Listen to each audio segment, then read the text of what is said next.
John Kiriakou will soon be the first CIA operative to go to jail for leaking secrets to a reporter. Kiriakou portrays himself as a whistleblower who exposed waterboarding, but prosecutors say he betrayed his former colleagues.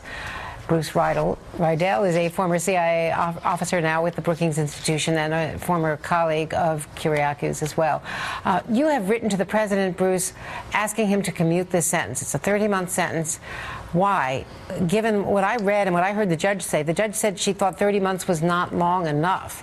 And what the prosecutor, Neil McBride, said is that he was originally charged with other charges of disclosing names. And the picture of this one CIA officer was found in the jail cell of one of the Guantanamo suspects. Hi, Andrea. Well, I'm not here to relitigate John's trial. He pled guilty to one instance of giving the name of a CIA operative undercover to a journalist. That's a serious offense. But many of us who've signed this letter believed that this should be put in perspective. John is a CIA officer who served very bravely for his country for more than a decade overseas in some of the most dangerous places of the world.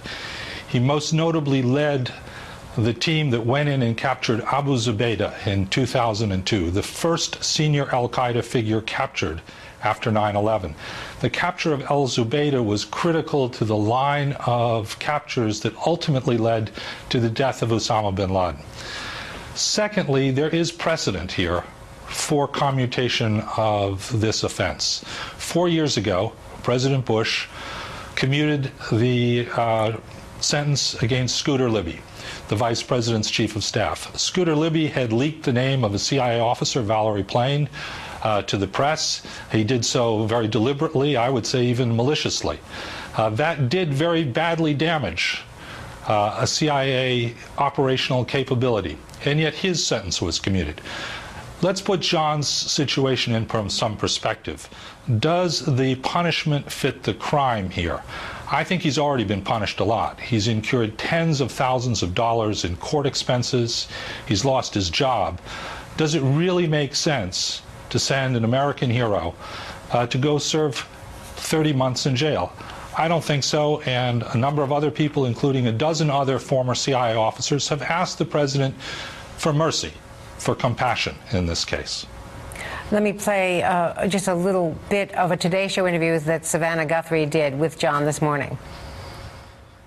It's a little nuanced, though, isn't it? Because you're saying that the government started targeting you after you spoke out first in 2007, a time when you said these practices, in your view, were torture. You said that officials high in the government authorized them. You also said they worked. In fact, in 2007, you told MSNBC you were coming forward then because you thought that the agency had gotten, quote, a bum rap on waterboarding. That's somebody who's defending these practices, not denouncing them. Yes, I did defend the practice in the beginning because I was relying on what the CIA had told CIA officers inside the building, that these methods were effective. That turned out to be a lie. That shows that there's been a lot of confusion back and forth, but I guess one thing that comes through here is the agency, do you think, and is the Justice Department trying to make an example of him in this crackdown on leaks, which we're seeing in a lot of other instances as well? He's the first to go to jail, but there are a lot of cases now being pushed by the Justice Department, more so than in prior administrations. And I think that the government has every right and every obligation to do what it can to maintain the secrecy of CIA operations abroad.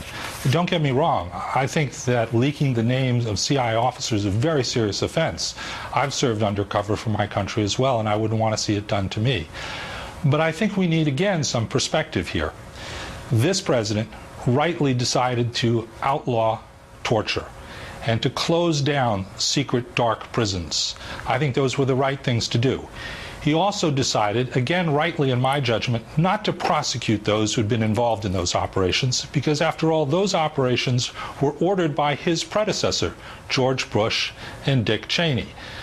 It's deeply ironic then that a person who has spoken out against torture, who has cried out that his conscience said to him this was the wrong thing to do, is now going to be the only prisoner who goes to jail in the Obama administration for issues surrounding the use of torture.